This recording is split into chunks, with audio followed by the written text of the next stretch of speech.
He tried to convince himself she was gone. The river had taken her. The disappearances had stopped. The city had moved on. But grief doesn't move on. It waits. And sometimes, it calls back. Ethan hadn't dreamed in months. Not real dreams, only fragments of water. Cold hands, dark eyes beneath the surface. He stopped telling people about her. They already thought he was unstable. A woman with no last name, no records, no proof she ever existed. The police had questioned him twice. No evidence, no body, no crime. Just a grieving man who claimed the river had swallowed the woman he loved. Eventually, they left him alone. But the river didn't.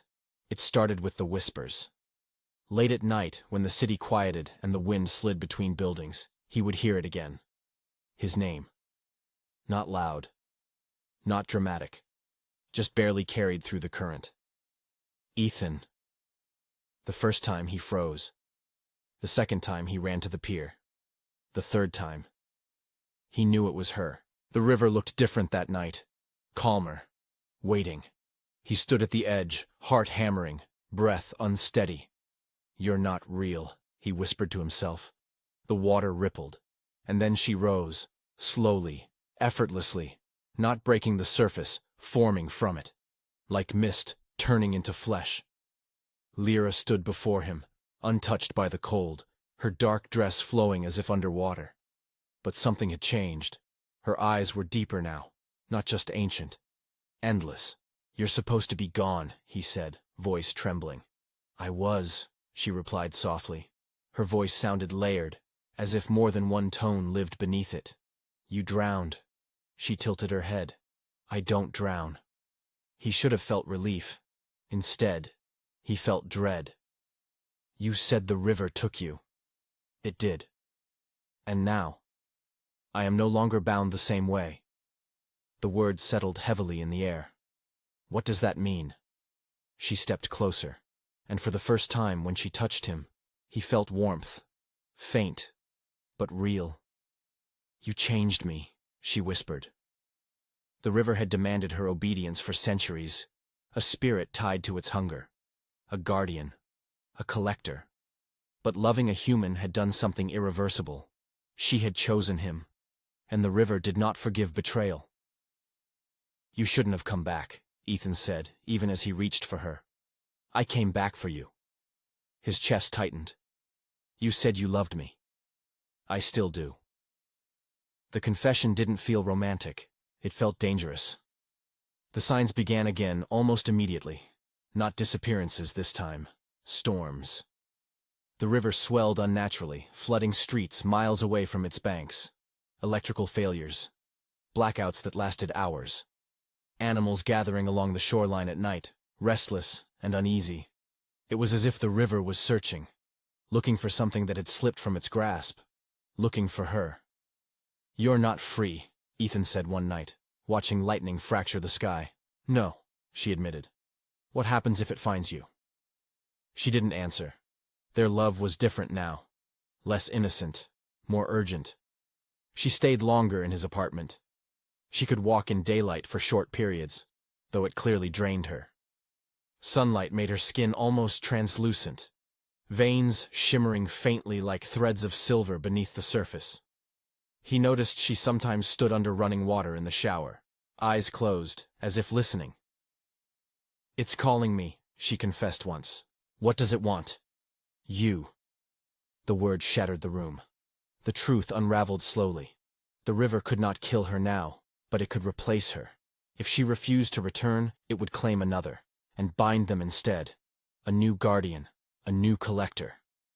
Ethan felt the weight of it immediately. "So if you stay with me, someone else becomes what I was. And if you go back, I lose you." The cruelty of it was unbearable. "Halfway through this story, let me ask you something. If you're drawn to love stories where passion defies fate, where darkness and devotion collide, consider subscribing. Because some love stories don't end. They evolve. And sometimes, they demand sacrifice." The river's patience thinned. One night, the water surged violently without warning, crashing against the pier. Ethan barely had time to react before something pulled him forward. Invisible force. Unseen hands. He felt himself dragged toward the edge. Lyra screamed his name. Not softly, not calmly, but with something primal. The river rose around him like a living wall. "You belong to me now," a voice echoed from the depths. Not hers. Something older. Colder. "You broke the covenant." Lyra stepped between Ethan and the water. "I chose him," she said. "You were not made to choose." The river lunged, and this time, it wasn't pulling her. It was pulling him. Ethan hit the water hard.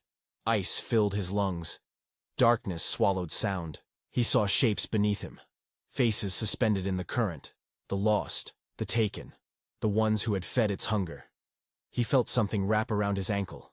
And then, her lips against his underwater. But she wasn't drowning him. She was giving him breath. Light pulsed between them. Something transferred. Pain exploded through his chest. The grip on his leg vanished. He was thrown back onto the pier, coughing, gasping, alive. The river stilled. Too still. "Lyra!" he shouted. She stood waist-deep in the water, smiling, but fading. "What did you do?" he demanded. "I broke the bond," she whispered. "How?" "I gave it something stronger." He felt it then. The river no longer pulled him. It recoiled, as if afraid. "You gave it yourself," he realized. "No," she said softly. "I gave it my eternity." The water began to rise around her again, but differently this time. Not claiming, releasing. "You can live now," she said. "Fully." "And you?" Her form shimmered. "I finally get to end." There was peace in her eyes. Not hunger, not loneliness. Peace. "I love you," he choked. This time she smiled without sadness. "I know." And then she dissolved into the water. Not dragged. Not taken. Gone. The storm stopped. The river returned to normal levels. No new guardian rose. No new disappearances occurred. The hunger ended with her. Ethan feels it every day. The absence, but also the freedom. Sometimes he stands at the pier and the water remains still. Silent. For the first time in centuries. He doesn't hear whispers anymore. He doesn't feel watched.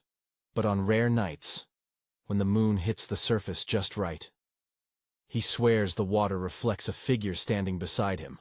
Not trapped, not bound, just watching. And if love can break something ancient, what else can it undo? If she came back for you, would you let her stay? Tell me in the comments. Because some love stories aren't about forever. They're about choosing each other, even when eternity stands in the way.